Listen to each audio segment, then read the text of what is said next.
What's going on, collectors? It's been a while, but I have a lot to show you and lots to talk about, so let's get started.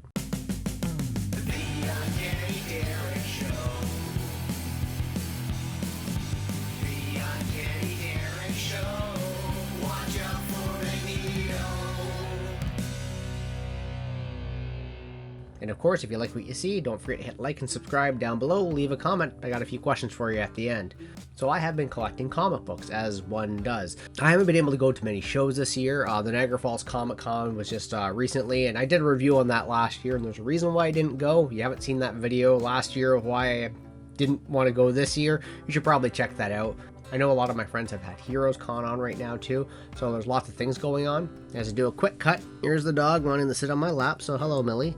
So I collected a few different comic books because I haven't been able to go to conventions. I really haven't been out of the house much. I've just been working a ton, and as such, I've collected a few different books from a few different sellers, and I did want to go over some of that. But first, let's talk about this awesome Tintin shirt I got. My dad went to Portugal. He saw this store called Tim Tim por Tim Tim. I assume it's Tintin by Tintin, and that's just the Portuguese way of saying it. I'm not entirely sure. It's a whole store that is about Tintin, and he also got me this obelisk figure from Obelisk and Asterix. So that was pretty neat.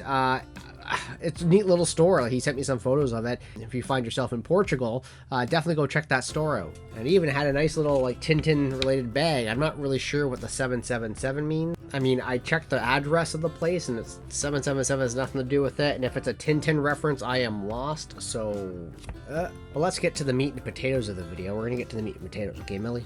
So I have 3 different shipments of comic books that I have received in this past week and a bit, and I just want to go over it all with you because there's lots of stories to tell amongst all the books. So this first selection of books actually just came from the Canada Comics bin. They're up in Stayner, Ontario, Canada. They have recently revamped their site, and it is so much better than what it used to be. I did a video last year about the best websites to buy in Canada, like for comic books, and they've always had a decent site, but it has vastly improved this year. And I ordered a few different orders of books, and here's what I picked up. So I know my brother doesn't watch my YouTube channel, but for his birthday, he's going to be getting this little Mega Man. And actually what this is about, this is a Mega Man parody. It's a manga, and it's about the Mega Man world, the Mega Man games. If you're not a Mega Man fan, you're not going to understand most of the jokes in it. I went through it, and it is hilarious. This was about a web comic that was about Mega Man, and Udon Entertainment or Udon Press, Udon, I can't remember what they go by, and Udon ended up picking up the rights to the web comic, and so they ended up putting them in these little omnibuses here, manga collectible things, and they are hilarious. Like, check it out, this is Rush's a Real Dog. It does have stories about the original cover art Mega Man in there. It's a wild ride. It's very funny. I just went through a few of the stories, and it's absolutely joy to read. So my brother's gonna really enjoy this when he gets it. Just a few other books I picked up from Canada's comic bin is Star Trek versus Transformers. Now this is IDW run. As you may remember, I had a Star Trek versus X-Men book that was a Marvel version that existed out there. This apparently had alright reviews. I didn't get the whole series or the whole run. I think it's a 4 or 5 issue miniseries. I just wanted to dip my toes in getting something ridiculous like this. Optimus, Bumblebee, and it's Windblade on the cover there. Of course, your OG Star Trek characters at the bottom. Very interested to read this and see what it's all about. I should preface the rest of this video saying that I haven't read anything yet. I've just gotten the books. I haven't even had time to process everything. I'm just, hey, got the books. Let's do a video before I actually sit down and enjoy it all. And then in the same vein as Transformers, I was able to pick up the first 4 issues of Void Rivals. Now, this is cover B, and there's Void Rivals 2, 3, and 4. I missed the Void Rivals boat when it first came on. I am obviously reading the Energon universe now. I am enjoying Transformers. I am enjoying G.I. Joe. Mask #1 just recently came out, and that was actually pretty good, so I may jump on that too. But I was never on board the Void Rivals train just because I was late to the game. I was eventually going to read them all in trade, but I really wanted to have the first few stories just to get a feel of whether or not I should go back and actually buy the trades. I'm sure they are great, but I wanted to get the books here first and see what the story was all about. And I'm at the point in Transformers where Void Rivals is starting to cross over now. So they're at Void Rivals, I think, like 30 something, and Transformers 30 something. So the stories are starting to intertwine. So if these are enjoyable, which I assume they will be, I'll probably end up picking the trades up and just getting caught up with the rest of the story. But it's nice to have the first 4 issues of Void Rivals there. Very interested to read it and how these stories come together. But the 2 other big purchases that I made from the Canada Comics bin was some early Silver Age X-Men. So I have a few more little holes there in my collection to pick up. So I was able to score issue number 24, which is the first appearance of the Locust. The Locust it's one of those things where first appearance, but who the heck is the Locust, you ask? And that's a valid question because it's a first appearance of an irrelevant character.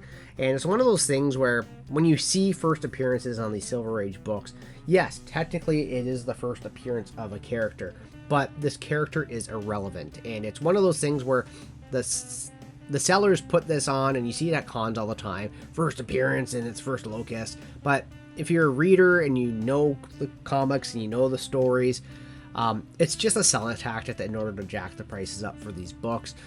These books here from Canada Comics bin were reasonably priced for the value and grade that they were at. So I've always loved this cover, and this is one of those books where I always confuse that. I'm like, I swear I have this already. I swear, and every time I'm at a con, even though I have it all loaded on my CLZ app, I'm always like, I have this, and I'm always getting it confused with Meccano or the Cobalt Man, because I always feel these covers are very similar to one another. So I always look at this and like, oh, it's the Cobalt Man. I have this one already, but I get Cobalt and Locust all confused. I'm getting confused as I speak. So glad to finally have this and officially say it's out of my mind. I have Locust. Stop thinking about it, Derek. It's done. But the other early one I got was issue number 20.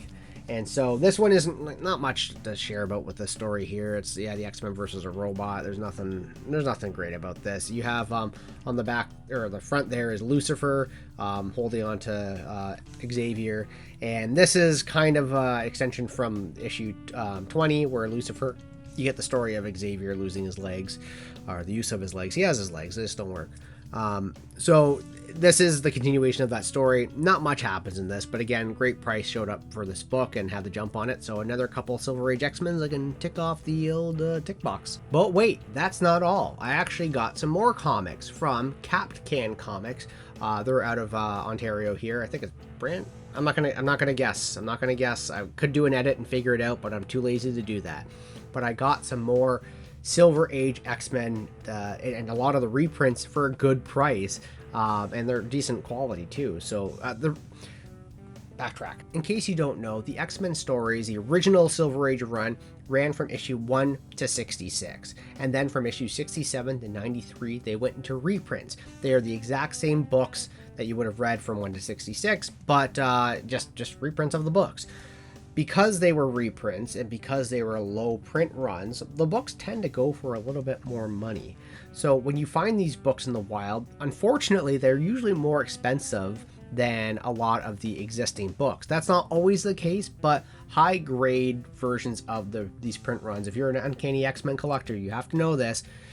67 to 93, it's just like, wow, that's a tough pill to swallow. So as I've been collecting the Uncanny X-Men run, I've kind of backed away from the reprints because I really wanted to focus all my time and my money on the 1 to 66 run. But when opportunity knocks and you see good prices for the reprints, especially on like a mid-grade book, you kind of have to jump on them.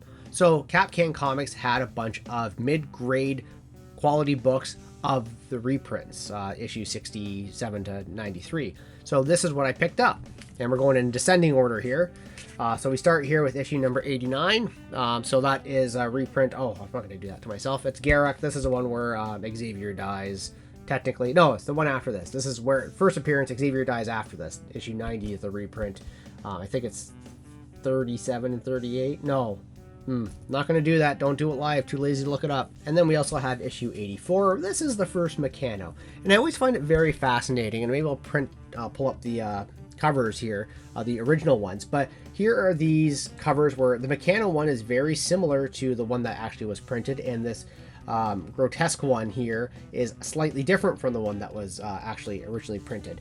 And it's just always interesting how they decide, nah, this book here, we're going to make a whole new cover for it. And this one, yeah, we'll use the old cover, but change the colors. This one here is another culprit. This is issue number 82, which I think is issue number 36. This was the Dan Adkins cover and story. It always stands out for me because this is like the first time you see the X-Men physically look like adults in the story. Like Jean Grey looks like a woman. The boys look like men. They got the chiseled jaws, more so than a Jack Kirby style. So this is a reprint as well. This here, the background is more dynamic than the original one. It's a white background on the original. Here we got bright oranges, which fit more with the later 60s style of books. And here we have issue number 77. Here strikes the Super Adaptoid. Again, another different cover from the original version, which I'll just throw up right next to me here.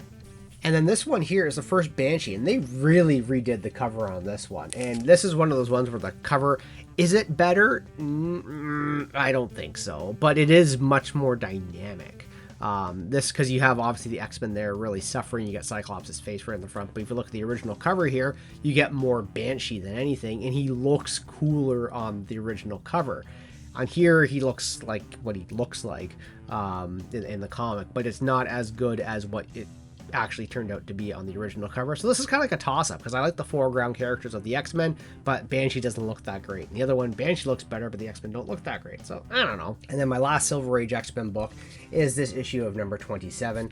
So with this now, I have a full run of issue 5 to 28. I'm missing 29, and I have 30 and a few other ones, but I just closed a big gap here with this book and the other two, pretty much cleaning out the 20s. And again, issue 5 to issue 28 is now done in the books. We're moving on up, and this is Re-Enter the Mimic. Mimic was first introduced in issue 19, Calvin Rankin, and he is a pretty cool character, and this is where he actually joins the X-Men, and he fights alongside the X-Men for a few issues, and it's actually a pretty interesting character, and it kind of bothered me how long it took before the Mimic reappeared in the X-Men stories, because they really did a good job developing him as a different X-Men character in these stories. So really cool to have that, and again, nice run completed. And these last few books are from Cheddar Comics, Chris at Cheddar Comics. Again, on Instagram, you can find him. He has a podcast with his wife on YouTube and all the podcasting places you listen to podcasts. He has his live sales, and I grabbed a few books from those live sales. But it's not always comic books he's selling. The first book I grabbed, actually, was The Orc's Treasure, and this is by Kevin J. Anderson and Alex Nino. And what this is about is an orc who finds treasure and starts learning more about himself. This is a blind buy. Kevin J. Anderson, I know from reading the Star Wars, now called Legacy, but it's the expanded universe. He created his own Star Wars trilogy after Timothy Zahn, and, the stories were okay. I'm not going to lie, they weren't my favorite, but he did a graphic novel. So I was very interested just to see where this goes, because I really haven't read Kevin J. Anderson outside of Star Wars. So to delve into a graphic novel that is in the fantasy world, that is also drawn very interestingly. So it's all black and white, of course, but just very unique characters, kind of grotesque looking, like very Predator-like in there, but it just has a really neat style to it. And I'm just eager to jump in and read a story I wasn't ever expecting to read and didn't even know existed until it showed up at Cheddar's live stream. So interesting to sink my teeth into this. Now, if you didn't know, I just mentioned Star Wars. Well, my favorite character in the Star Wars world, you guys are going to be like, why? And the answer is, I don't know. But it's Wedge Antilles. I've always been a big fan of Wedge. He has been my favorite character since I was a child and first watched Star Wars. I've read all the Star Wars Rogue Squadron books.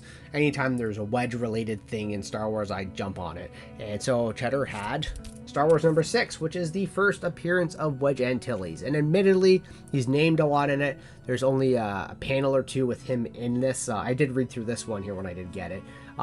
Nothing too exciting going on in this book. It is the ending of Star Wars, so we get the medal ceremony at the end of this. So issues 1 to 6 wrap up the first Star Wars movie, and then issues 7 onward are just made up stories until we get to The Empire Strikes Back. But yeah, first appearance of Wedge Antilles, a little newsstand edition there, but it isn't the reprint. So interesting fact, reprints of Star Wars actually say it right there in the box, and it says This isn't the reprint, obviously, but it says reprint right there next to Luke in the boxes. So if you're ever wondering if you have a reprint or not, just read the cover. It tells you right on it. It's very unique that these stories did it that way. But the last two books I grabbed from Chris are Golden Age books, and they're pretty cool. And one of them is this Airboy book. Now, this is Airboy Comics. This is from 1953. This is this is like issue 107, I believe. Yeah, I looked it up. It's issue 107. This technically is issue 12, if I'm not mistaken, too. But because this is one of those, if you remember my Airboy video way back in the day where I got this book here, you'll remember that the Airboy series Golden Age books in this era get notoriously convoluted because of reprinting the volumes. So this is like, I don't know the exact volume, but this could be Airboy Comics volume 8, issue 12. But it's technically in the run of Airboy, it's issue 107. So think about modern books where you have modern X-Men. Like currently Uncanny X-Men's at issue like 30 or 29 or something. But Legacy, it's issue 700 and whatever. This started in the Golden Age. So this is Airboy, like this is technically volume 3. Well, volume 1 because it's Air Fighters was before it. Okay, I'm not getting into that. You can watch my video on it. But this is an early Heap story. The Heap is the prototype of Man-Thing, in my opinion, where he is just a silent stalking monster that kills. And I love the horror dynamic to this cover. It is obviously quite the striking cover. And this man is covered in ice, in case you're wondering what's going on. I did go through this. I went through Chris's stories, actually, the books that he gave me. This one here was pretty neat. And the Heap story is, I think, the final story of this book here. And it's quite a cool, violent story. It's just one of the many, these are one of those anthology books, so there's lots of things going on in the book here. And yeah, the Heap action-packed Man-Thing-esque stories are wonderful. I've always been a fan of Man-Thing, as I've mentioned in previous videos, and to have a Heap story and actually finally see the Heap as the Heap, because I read about it, I know about it, but I don't actually own any Heap stories until now. I can totally see how this is OG Man-Thing. Like, this is 100% Man-Thing before Man-Thing was a thing. Yeah. So really excited to have this. The book was really cheap at Chris's live sale, and the main thing is because it's missing a couple pages in the book. So that's unfortunate, but it doesn't affect the Heap story, and it's an awesome cover to display. Really, the cover is beautiful. The book is absolutely stunning to look at, and I love the colors and the horror of the Heap on there. But my last book I'm going to show you is now officially no longer December 1945, and November of 1944. It is now my oldest comic book in my collection, and I got it from Chris at Cheddar Comics, and it is an L.B. Cole cover. So that's also my first L.B. Cole book. It's not the most exciting cover, but you know, I can say I own an L.B. Cole book. He does the cover and one of the stories on the inside. It doesn't really specify which one is his, but I know he's credited as doing stories on the inside. From November of 1944, World War II is still going on. I picked up Tailspin number 0, no number. There's no number to this book. The cover is attached. It has a pretty decent spine roll and chipping, and there are a couple pages missing out from one of the stories. It's just pages 23 to 26. So just a couple of the inserts are missing. But it's a 42 page book.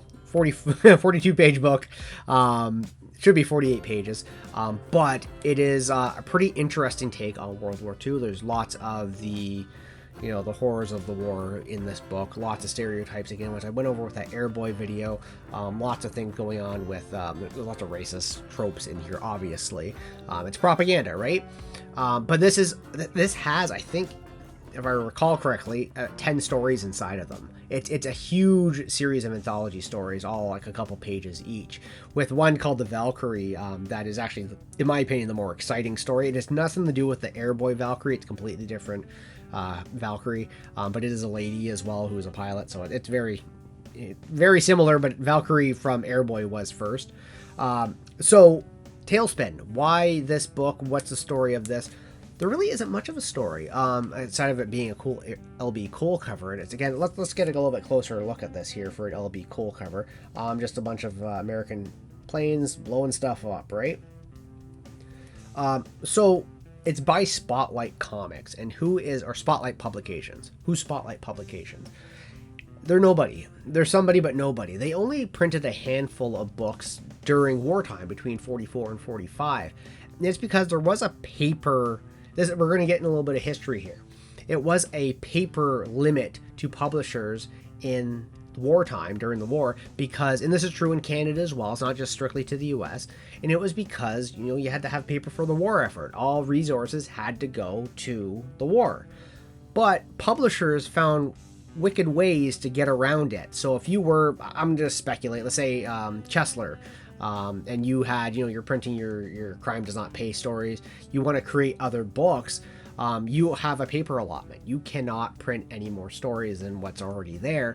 So what they would do is create other publishers. And I don't know who created Spotlight or who founded it, but it was a publisher that was just created to help print more comic books. And so Tailspin, as well as I think there's about 20 other books under the Spotlight publication name, all were short run comics, but technically we don't know. It was a shell company for the other big publishers because it was able to continue printing books. So this Spotlight got its own paper allotment, whereas, Chesler or DC were all limited to what they could print. So it's an interesting way to get around the print allotment during the war. And so I just find, books like this, both historically within the stories, are very interesting, but just how books like this get printed. It's a single issue. There's no other issues after this, just one Tailspin, no number, just a bunch of stories, and that's it. But an LB Cole cover, and it's rich with history and very reflective of, wartime back in the 40s. So very interesting to have. Very excited to have this in my collection. I am wondering, though, I looked this up on the census, and I'm not a big fan of grading, of course, as you all know. And, that has a decent spine roll, has some chipping here. Because it's missing pages, I know it will get either a 0.5 or a green qualified label. I think this, if I can get the spine roll fixed, it's going to be tough with this. I think it could probably grade a 3 qualified. And I'm asking this because I want to get your guys' opinion, because there's only 9 copies of this on the CGC census in any grade. So this is a very rare book. And I was just wondering, is this something that you would consider getting graded? Bearing full in mind that it's missing pages and it's going to take a little bit of work to clean up that spine roll.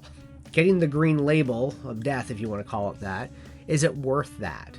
What do you guys think? Let me know in the comments below. There's lots of comic books that I just grabbed. Like, is Void Rivals any good? Let me know in the comments below. How am I doing on my X-Men collection? Let me know in the let me know what you guys think about everything I just picked up, because there's a lot to go through. There's a lot to sift through. I have a lot to read, and I don't have a lot of time to read it. I'm still going through my Transformers omnibus, that 4 giant books that I picked up.